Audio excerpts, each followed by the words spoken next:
to the Let's Go G Show. I'm Kelsey Schaneville. Well, summer has ended and fall sports are well underway. Today we are going to be talking about women's soccer's tough schedule to start the season and volleyball's successful beginning. But first, men's soccer. They have had a tough start to their season, no thanks to a hard schedule. The past 2 seasons, men's soccer has led the SoCon in scoring and so far has only 2 goals. But this is also the first time in a while that UNCG has had 2 ranked opponents in the first 4 games. One of those being number 3 North Carolina. After a 2-1 loss to UNC on Monday, they have a 0-3-1 record. Despite the results, Coach Justin Mullen believes that the Spartans are in a good spot moving forward. I think we're a lot better than what our record shows. I know we're a lot better than what our record shows. And it just shows the parity in the men's game. You got Duke Presbyterian coming in here on Saturday who just tied Duke 1-1 at Duke. So it's a lot of parity, but it's 4 tough games. And I'm not down on our team at all. I believe in what we're doing. We're trusting in the process and we're going to be fine. You can catch men's soccer at their next home game on Saturday at 7 p.m. against Presbyterian, and then they will have 2 home games and a road game before beginning conference play against East Tennessee State. Like the men's team, women's soccer has also had a very tough non-conference schedule to begin their season, playing Florida State and Clemson, both nationally ranked teams. Over the weekend, they had a 1-1 draw against App State and more recently posted a 1-0 victory at High Point. Junior defender Gabby Charles spoke to me after practice. This is what she told me when I asked her about her take on their schedule so far. Playing Clemson and FSU has definitely been a challenge, but it's something we've definitely lived up to. And it's something that's good going into conference because it shows us that we can play against good teams. Head coach Michael Cole agrees that it will benefit the team in the long run. Well, we hope and we believe that the hard games so far will be very similar to the hardest games we're going to play in the conference. And it's not a finished article right away in preseason. So our kids have faced a lot of adversity, and we are going to need to show that response to that going ahead. Recently, there has been a new face in the goalkeeper position who is leading the Southern Conference in save percentage. Freshman Ayanna Tyler Cooper has started the past 5 games for UNCG. We're still going back and forth with who the deciding goalkeeper is going to be for games moving ahead, but she's a very good goalkeeper. She was also the 5A State High School Player of the Year in Virginia, so she's got the experience and she's got the ability to step right into that really important position right away and not make any errors. Women's soccer has 2 home games and a road game before beginning conference play against Wofford. Now volleyball is off to a fast start, going 5-2 and more recently claiming their 3rd straight title for the Spartan Aggie Invitational. After beating Presbyterian, North Carolina A&T, and sweeping Delaware State, I talked to Coach Carlin and he discussed his outlook on the season so far.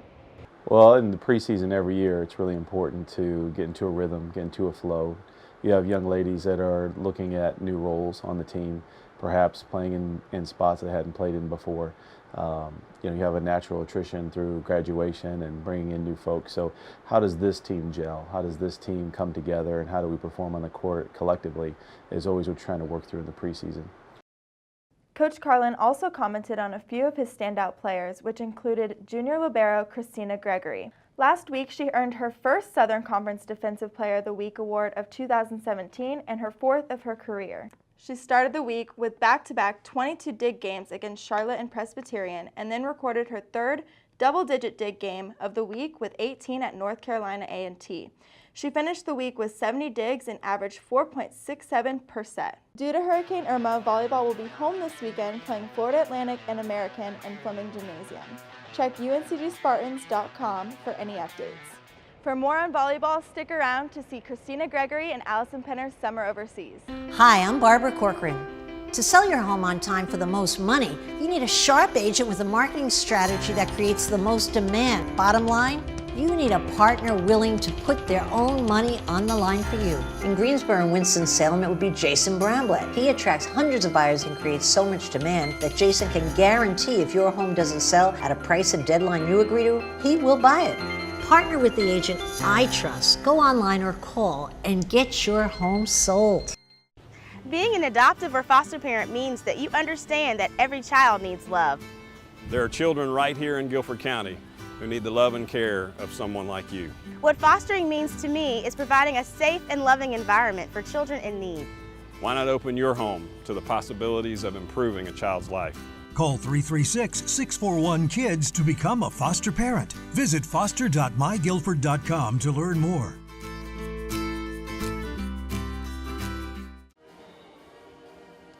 Following a stellar sophomore season, Christina Gregory received an opportunity of a lifetime. She was invited by a volleyball agency to play in Europe, who also happened to be searching for a setter. Of course, being roommates and very good friends, it was natural to invite Allison along. We kind of wanted to experience what it was like outside and be able to play volleyball there and see like the different cultures that they had. Just kind of experience another world compared to like U.S. volleyball, which they're both completely different. We were able to like see how other teams play and how they like play the game of volleyball compared to us, which was really cool.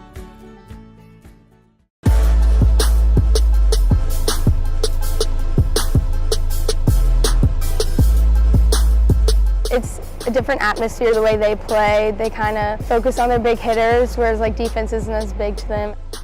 They'd like kick a ball or like throw an arm out, but they get it up, but it's completely different. They focus more on the offensive part and hitting. We're more on like the all-around aspect.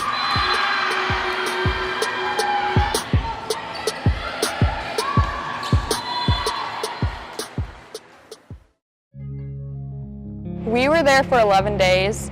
And we started in Poland, and we went to Austria, then Slovenia, Croatia, and finished up in Italy. My favorite was when we went to Croatia and we got to cliff dive off some of the Croatian rocks. My favorite place was probably Venice because, I mean, you hear about it all the time. It was finally cool to see it in person, and the food was A1 for sure. And everywhere we went, we had gelato. Like, we had gelato for breakfast, gelato for dinner. The food was interesting. Definitely, I think my favorite was the pizza in Italy. That was so good. It was cool just to see how their daily life is compared to ours, because it is so different. Like, the ice water is a huge difference. You ask for ice, they don't really like give it to you. Through my experiences dealing with student athletes who've had trips like this, when they come back, they're just much more well-rounded. They have a deeper appreciation for different cultures, that you see them grow on that level, and I think that's really exciting. The culture there was completely different than what I was used to, but I would say like it was a cool experience. I want to go back to Europe again, for sure. Thanks for watching, and make sure to follow the Spartans on Facebook, Instagram, and Twitter. Also tune in to the next episode of the Let's Go G Show. See you next time.